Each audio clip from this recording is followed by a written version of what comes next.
Assalamualaikum warahmatullahi wabarakatuh. Perkenalkan, nama saya Putri Ramadhani dari kelas 4 TIC. Di sini saya akan mempresentasikan tentang kriptografi modern yang terdiri dari block chipper dan stream chipper dan fungsi hash. Pembahasannya terdiri dari 4, yaitu yang pertama ada kriptografi modern, yang kedua ada block chipper, yang ketiga ada stream chipper, dan yang keempat ada fungsi hash. Yang pertama, kriptografi modern. Kriptografi modern beroperasi dalam mode bit. Kunci, plaintext, dan ciphertext diproses dalam rangkaian bit. Operasi bit XOR paling banyak digunakan. Perkembangan algoritma kriptografi modern didorong oleh penggunaan komputer digital untuk keamanan pesan. Komputer digital merepresentasikan data dalam bentuk biner. Yang kedua ada block chipper. Block chipper adalah algoritma enkripsi yang akan membagi-bagi plaintext yang akan dikirimkan dengan ukuran tertentu atau blok dengan panjang T, dan setiap blok dienkripsi dengan menggunakan kunci yang sama. Pada umumnya, block chipper memproses plaintext dengan blok yang relatif panjang lebih dari 64 bit. Penggunaan enkripsi dengan panjang lebih dari 64 bit ini digunakan untuk mempersulit penggunaan pola-pola serangan yang ada untuk membongkar kunci. Ciri khas dari block chipper, algoritma block chipper menggunakan beberapa teknik kriptografi klasik dalam proses enkripsi. Dengan kata lain, block chipper dapat diacu sebagai super enkripsi. Teknik kriptografi yang digunakan yaitu substitusi, transposisi, ekspansi, dan kompresi. Mode operasi block chipper. Yang pertama ada ECB, Electronic Codebook. Yang kedua ada CBC, Chipper Block Chaining. Yang ketiga ada CFB, Chipper Feedback. Yang keempat ada OFB, Output Feedback. Yang kelima ada CM, Counter Mode. Yang pertama yaitu ECB, Electronic Codebook. Pada mode operasi ECB, setiap blok plaintext diproses secara independen. Sebutan codebook diberikan kepada mode operasi ini karena sebuah blok plaintext secara teori akan selalu terenkripsi menjadi blok ciphertext yang sama. Karakteristik ini merupakan kelemahan utama dari mode operasi ECB. Namun kelemahan tersebut dapat diatasi dengan menggunakan ukuran blok yang besar, sehingga ukuran codebook yang dihasilkan terlalu besar untuk dianalisis. Berikut tampilan untuk mode enkripsi dan mode dekripsinya. Yang kedua ada CBC, Chipper Block Chaining. Mode operasi CBC menambahkan mekanisme feedback dalam penerapan block chipper. Hal ini dilakukan dengan melakukan operasi XOR terhadap blok plaintext yang akan dienkripsi dengan ciphertext hasil enkripsi blok sebelumnya. Proses enkripsi baru dilakukan setelah operasi XOR selesai dilakukan. Ciphertext yang dihasilkan kemudian digunakan untuk mengenkripsi blok plaintext selanjutnya. Untuk melakukan dekripsi dilakukan proses sebaliknya. Yang ketiga ada CFB, Chipper Feedback. Mode operasi CFB mengenkripsi plaintext sebanyak n bit pada satu waktu. Namun beberapa aplikasi block chipper terkadang butuh mengenkripsi dan mengirim data tanpa jeda yang terlalu lama. Mekanisme feedback pada mode operasi CFB menyebabkan proses dekripsi dependen terhadap kebutuhan ciphertext. Jika terdapat bagian ciphertext yang salah atau tertukar, maka sisa hasil dekripsi akan menjadi salah. Penggunaan ukuran ciphertext yang kecil sebagai feedback memperkuat dependensi lebih jauh. Yang keempat ada OFB, Output Feedback. Mode operasi OFB kurang lebih sama dengan mode operasi CFB. Hal yang membedakan keduanya adalah komponen yang digunakan sebagai feedback. Alih-alih menggunakan ciphertext untuk mengubah 4 blok, OFB menggunakan MSB dari keluaran atau output enkripsi 4 blok itu sendiri sebagai komponen feedback. Yang kelima ada CM, Counter Mode. Mode operasi CM merupakan sebuah simplikasi dari mode operasi OFB. Mode operasi CM menggunakan sebuah counter block sebagai pengganti 4 blok. Untuk setiap proses enkripsi selanjutnya, nilai counter block diubah nilainya secara berkala, contohnya ditambah dengan 1. Konsekuensi dari perubahan ini adalah CM tidak lagi menggunakan mekanisme feedback. Namun CM mendapatkan random access property sehingga ciphertext tidak perlu didekripsi secara keseluruhan. Selanjutnya ada stream chipper.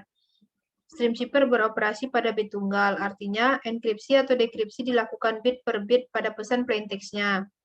Menenkripsi plaintext menjadi ciphertext setiap bit per bit dengan bit-bit kunci atau keystream atau byte per byte, 1 byte setiap kali transformasi. Stream Chipper diperkenalkan oleh Vernam melalui algoritmanya Vernam-Chipper. Vernam-Chipper diadopsi dari one-time pad chipper yang dalam hal ini karakter diganti dengan bit 0 atau 1. Ciri khas dari stream chipper, yang pertama, stream chipper sering disebut sebagai sandi seller. Pada stream chipper, plain text tidak dipotong menjadi blok-blok, akan tetapi enkripsi dengan kunci yang mengalir juga. Yang ketiga, stream chipper saat ini digunakan secara luas di internet dan di telepon seluler. Yang keempat, stream chipper tidak dibatasi oleh panjang plain text, sehingga cocok digunakan pada enkripsi suatu komunikasi melalui telepon. 3 kasus yang dihasilkan oleh keystream generator. Yang pertama, keystream seluruhnya 0.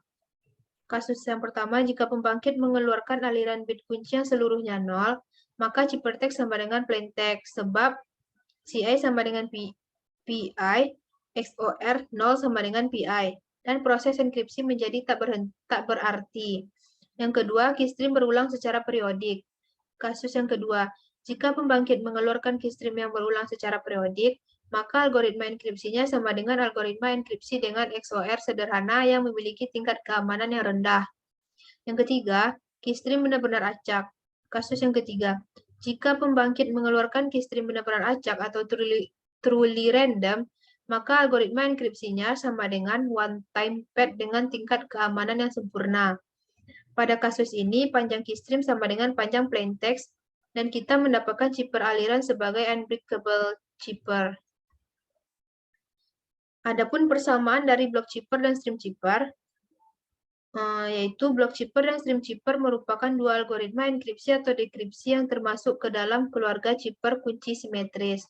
Algoritma simetris adalah algoritma di mana kunci enkripsi yang digunakan sama dengan kunci dekripsi, sehingga disebut juga dengan single key algorithm. Selanjutnya, perbedaan dari block chipper dan stream chipper. Pada block chipper, konversi teks biasa dengan mengambil blok-bloknya sekaligus, sedangkan pada stream chipper, konversi teks dengan mengambil 1 byte teks biasa pada suatu waktu. Desain dari block chipper lebih sederhana dibandingkan dengan stream chipper. Pada block chipper menggunakan 64 bit atau lebih, sedangkan pada stream chipper hanya menggunakan 8 bit. Bit yang tidak digunakan. Pada block chipper menggunakan kebingungan dan difusi, sedangkan pada stream chipper bergantung pada kebingungan saja. Mode algoritma yang digunakan pada block chipper yaitu ECB dan CBC, sedangkan pada stream chipper CFB dan OFB. Reversibilitas dari block chipper membalik teks enkripsi sulit, sedangkan pada stream chipper ini menggunakan XOR untuk enkripsi yang dapat dengan mudah dibalik ke teks biasa. Pelaksananya block chipper itu Feistel chipper, sedangkan stream chipper oleh Vernam chipper. Selanjutnya ada fungsi hash. Fungsi hash merupakan algoritma yang mengubah teks atau pesan menjadi sederetan karakter acak yang memiliki karakter yang sama. Hash juga termasuk salah satu bentuk teknik kriptografi tanpa menggunakan kunci atau ANKI cryptosystem. Selain itu, hash memiliki nama lain yang juga dikenal yaitu one-way function. Fungsi hash biasanya diperlukan untuk membuat sidik jari dari suatu pesan. Sidik jari pada pesan merupakan suatu tanda untuk memastikan bahwa pesan tersebut benar-benar dari sumber yang dipercaya. Ciri khas dari fungsi hash, yang pertama yaitu fungsi hash menerima masukan string yang panjangnya sembarangan, kemudian mentransformasikannya menjadi string keluaran yang panjangnya tetap atau fix, umumnya berukuran jauh lebih kecil daripada ukuran string pemula. Layanan yang diberikan oleh fungsi hash yang pertama menjaga integritas data, yang kedua menghemat waktu pengiriman, yang ketiga menormalkan panjang data yang beraneka ragam. Contoh penggunaan fungsi hash, yang pertama itu untuk mengecek kesamaan, yang kedua implementasi struktur data, yang ketiga mengamankan password, dan yang keempat validasi pesan ataupun berkas. Selanjutnya kelebihan dari fungsi hash. Yang pertama, hasil dari fungsi hash panjangnya tetap. Panjang masukan tidak akan mempengaruhi panjang nilai hash. Yang kedua, karena tidak merubah data asli, tidak diperlukan proses dekripsi. Yang ketiga, perubahan sekecil apapun pada data asli akan membuat nilai hash yang sangat jauh berbeda, sehingga cukup mudah untuk memeriksa keaslian data. Dan yang terakhir yaitu kekurangan dari fungsi hash. Yang pertama yaitu fungsi hash akan selalu menghasilkan panjang yang tetap. Ini memungkinkan terjadinya benturan atau kolisi antara dua pesan. Yang kedua, fungsi hash adalah fungsi satu arah. Jadi jika kita hanya mendapat sebuah nilai hash, kita tidak bisa mengembalikannya menjadi data yang asli. Hal ini dipersulit dengan kemungkinan terjadinya bentrokan. Yang ketiga, tingkat keamanan suatu fungsi hash dinilai berdasarkan jumlah kemungkinan nilai hash, yaitu 2n. Dengan n adalah panjang nilai hash dalam bit. Jadi semakin panjang nilai hash, maka akan semakin aman. Sekian presentasi dari saya. Apabila ada kesalahan, saya mohon maaf. Assalamualaikum warahmatullahi wabarakatuh.